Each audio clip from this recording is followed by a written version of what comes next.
I want to thank the woman who wrote in with her story about how she moved out before she was ready, faced financial hardship, humbled herself, and rebuilt her life. She thought moving out of her parents' house would be the start of true freedom. Just barely out of high school, she packed up her things and left with no real plan, just a whole lot of pride and a desperate need to prove she could make it on her own. She wasn't ready, but she told herself she'd figure it out along the way.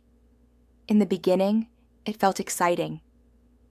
She moved into a small one-bedroom apartment and made it hers with thrift store furniture and dollar store candles. She worked a retail job during the day and picked up side gigs like babysitting and food delivery, really whatever it took to keep the lights on. But reality hit hard, and it hit fast. Rent, groceries, gas, utilities, car insurance, and unexpected fees all added up quicker than her paychecks could. There were nights she opened the fridge and found half a jug of milk, some eggs, and a few slices of bread. She learned to stretch $20 for an entire week, making the impossible choice between laundry detergent or something other than ramen noodles to eat. Credit cards became her safety net. At first, it was just the basics, groceries or an overdue bill, but over time, the debt piled up. She was barely making minimum payments. She felt ashamed and overwhelmed, but kept pretending everything was fine. She didn't want anyone to know how badly she was struggling.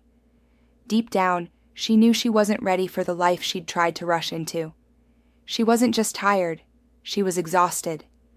The constant financial pressure drained her mentally, and the emotional toll of pretending to be okay every day was more than she could carry. Eventually, she hit a wall.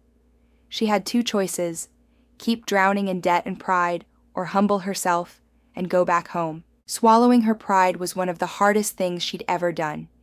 She cried the day she packed her car and pulled into her parents' driveway, unsure of what they'd say. But they welcomed her back with open arms, no judgment, just love. They gave her a place to rest, reset, and most importantly, rebuild. Moving back home didn't mean she had failed. It meant she chose to heal. Once she was back on her feet, she got serious about her finances. She found a better-paying job, created a budget, and started cutting unnecessary expenses. She tracked every dollar, tackled her credit card debt one payment at a time, and slowly started saving. And now, a couple of years later, she's in a completely different place. Most of the debt she once drowned in is gone. She's still living at home, but this time she's focused, determined, and driven by purpose. She's saved $10,000 toward a down payment on her first home and plans to buy within the next year or two. This time, she knows she'll be ready. What she learned is something so many people are afraid to admit, that asking for help isn't weakness, it's wisdom. And going home doesn't mean going backward.